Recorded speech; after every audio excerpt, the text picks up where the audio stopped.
A beholder, sometimes called a sphere of many eyes or an eye tyrant, was a large aberration normally found in the Underdark. These large orb-shaped beings had 10 eye stalks and one central eye, each containing powerful magic. Powerful, intelligent beholders were among the greatest threats to the world. Beholders were immediately identifiable, being essentially a floating head with one single, cyclops-like eye surrounded by 10 smaller eye stalks. Other than this, the main feature of a beholder's anatomy was its massive gaping maw. Because of these features, beholders were occasionally known as spheres of many eyes or eye tyrants, although the latter also referred to a specific type of beholder. Because their entire body was covered in eyes, beholders had the capacity to see in all directions at once, making it nearly impossible to ambush them while also giving them an unusually high degree of perceptive ability.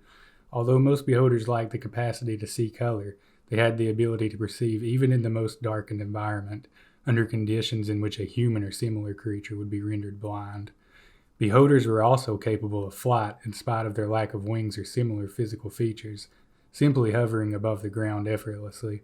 The effects of this flight resembled those of the wizard spell levitation.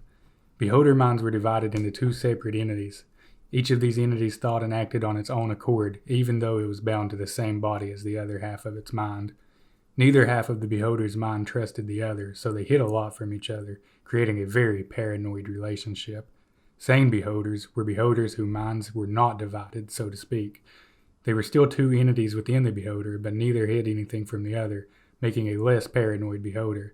However, the persona of a sane beholder was just as likely to be considered insane by any non-beholder. Because there were two entities within a single beholder, that beholder should always be addressed by its full name when in conversation with them. Beholders were not particularly strong, but were inherently magical creatures, with each of their eyes possessing an innately magical nature. Beholders who often attacked for seemingly no reason would often try to end a battle as quickly as possible, unleashing their terrifying abilities all at once.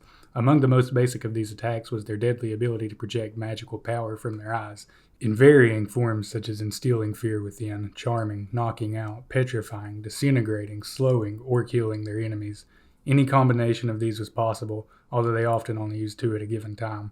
Many, but not all beholders, also had the capacity to use their central eye to project a field of anti-magic, which canceled the effects of all supernatural abilities within a small cone of 150 feet in length. Beholders were often found occupying deep underground caverns. Frequently, these layers were carved out by the beholders themselves, using their eye rays to mold the environment for their purposes. Often, these layers were built vertically rather than horizontally like most buildings, with beholder architecture frequently exhibiting a large number of vertical shafts which beholders and other flying creatures could use with ease, while walking creatures found their navigation hindered. Beholders typically worshipped Gesmund and the Great Mother. Well, that's the gist of it. If you want to hear more 3-minute lore, please like and subscribe. See ya.